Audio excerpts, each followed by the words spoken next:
Alright, ladies and gentlemen, you asked, I shall oblige. Alright?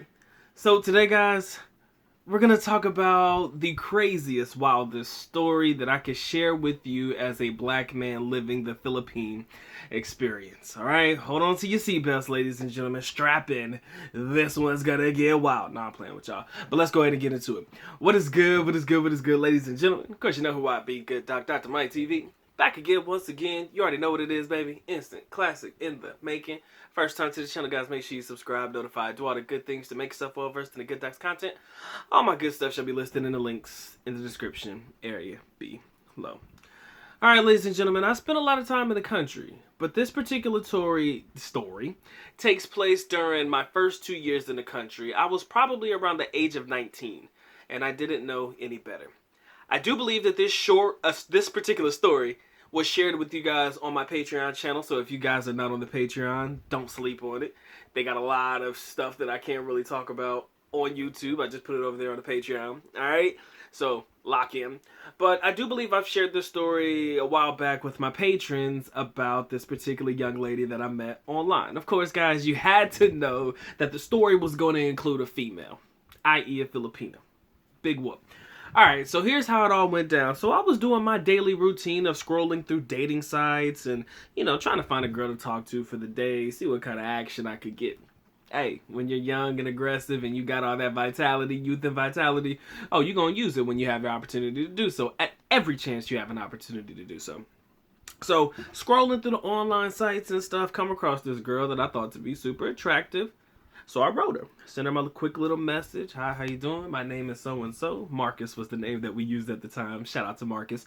Interested to get to know you a little better. I knew something was wrong when I sent that message because she wrote me back in like 3 minutes. Between 3 and 5 minutes. Quick response. Like, usually that's a red flag for me. When you write back that quick and it sounds like you're aggressive and super happy that I wrote you, I'm usually skeptical. But again, this was something that I learned now, or something that I know now that I wish that I knew back then. So,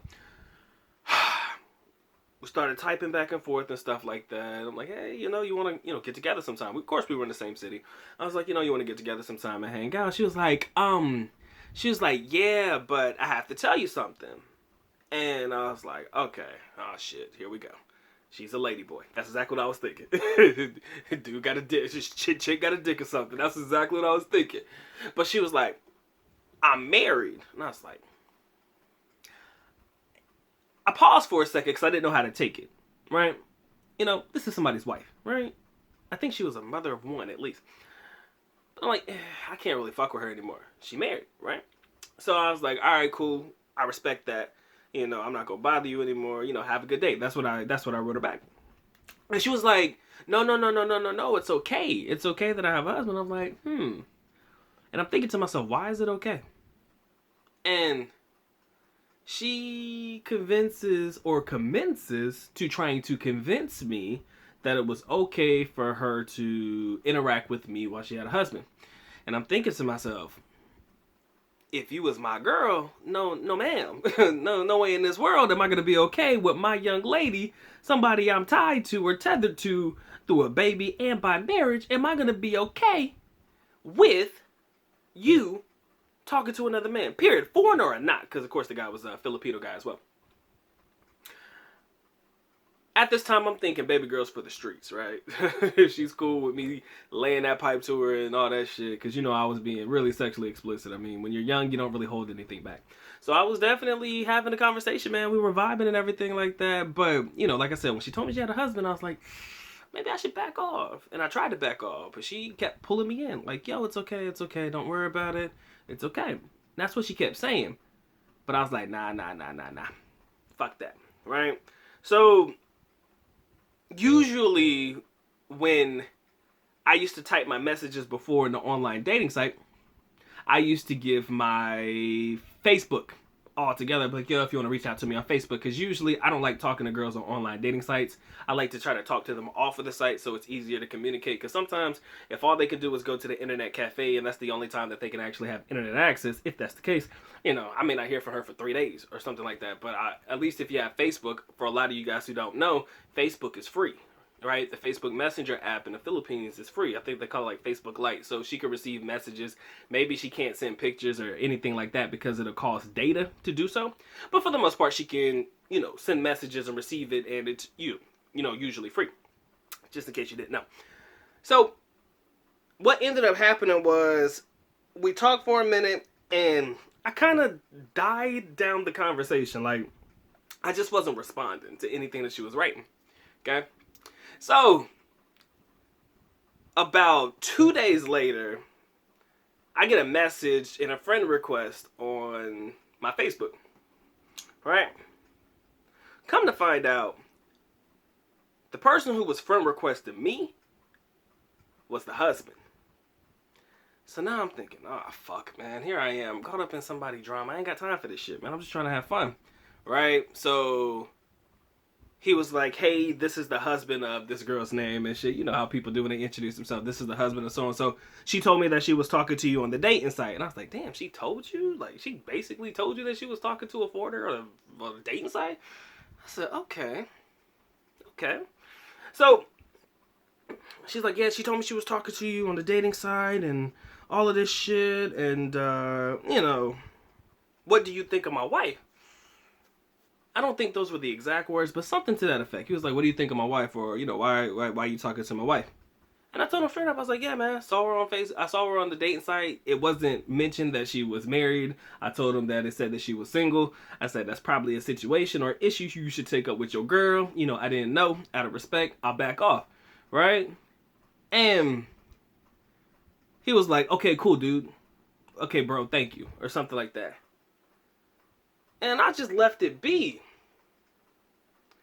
But then, you know how when you leave something be and people still texting you for some fucking like weird reason? He kept texting me. Like, he kept bothering me. Like, I was thinking, like, bro, I should block this dude. But he kept asking me weird ass questions and shit.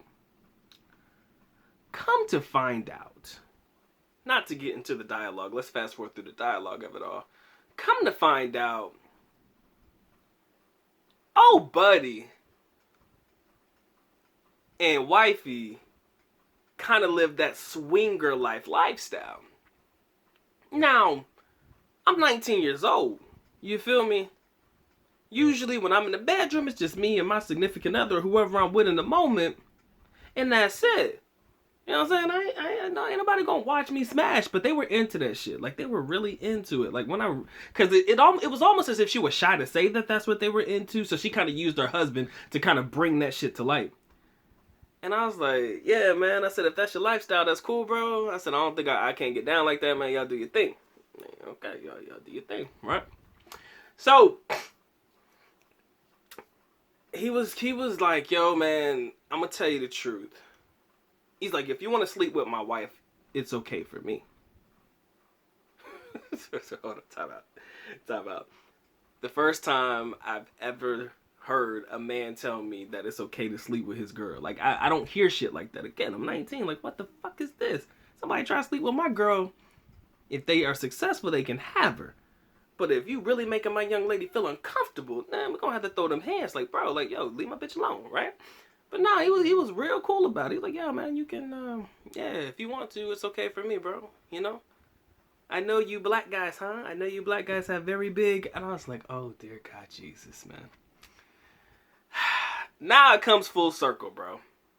Now it comes full circle because old buddy was making some like weird jokes and shit. You know how people, they make them weird jokes, like them corny jokes, but they're kind of like uncomfortable. Like, hey, I heard you black guys, huh?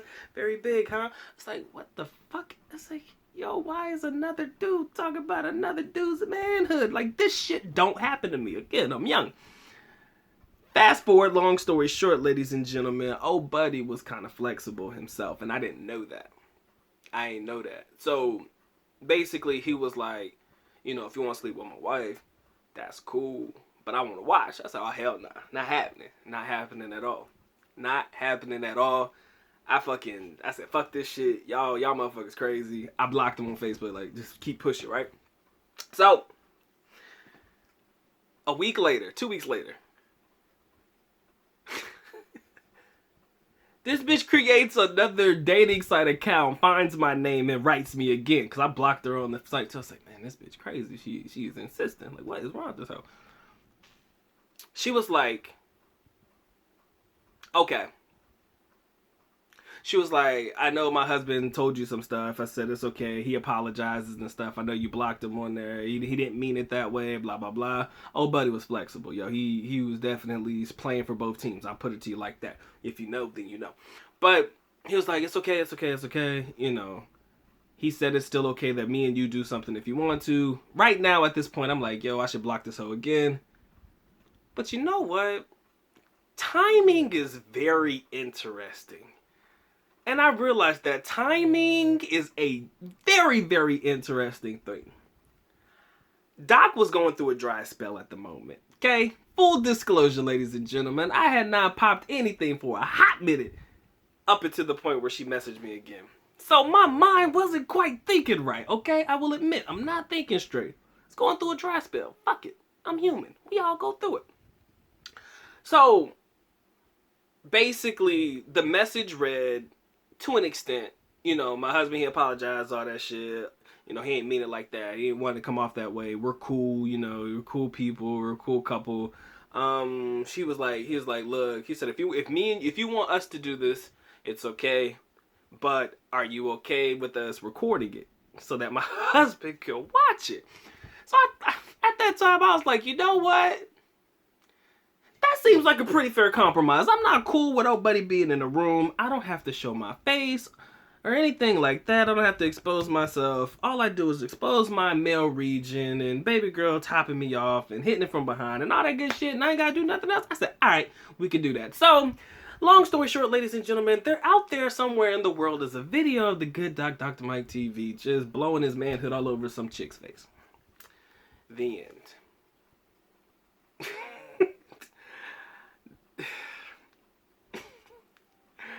There is actually a video of me doing that, but I will never show it. Because oh shit. Yo, let me full transparency, man. This is why this was a Patreon video, okay? This is the type of shit you can expect on Patreon. But deadass, man, there is a video of that particular video that exists. It's out there. So it exists, right? And the thing is, she recorded it on her phone. Or, no, I had her phone recording it and... Let me get it right. And, basically, she sent me the video. Like, you know, she sent me a copy of the video or something. So, it's tucked away deep somewhere in the vault in a place where nobody will ever find it. I'll probably end up deleting it very soon because, you know, Doc's a wholesome man. This was during Marcus's time. This was when Marcus was running rampant in the country. This was not the good doc. This was Marcus's doing. Anywho, that's the story, man. The craziest, wildest story I've ever experienced being a black man in the Philippines. And again, the gift and the curse of my manhood. It goes that way sometimes, ladies and gentlemen. It just does. I hope this video finds you well, man. I don't know how to end it, but I'm good, man. If you guys are good, Doc is good too. All right. So with that being said, man, the good Doc is officially out. At least not go back alone, which means I am going now. Bye-bye. As always, love you guys. Sincerely do. Ma'akita, mabuhay. Again, we're just having fun, ladies and gentlemen. Take everything with a grain of salt. It's meant to be fun, but I want to share with you guys some intimate experiences so that you know some people be about that life that you never thought would be about that life. I'm not about that life like that, but I guess any man would be willing to do anything if timing just adds up. Hey man, dry spell, blue balls. Fuck it. Look, sue me. Alright, we was kind of backed up a little bit. But that's my story. I'm sticking to it. Y'all take care, man. Y'all stay blessed, man. Doc is out. Peace.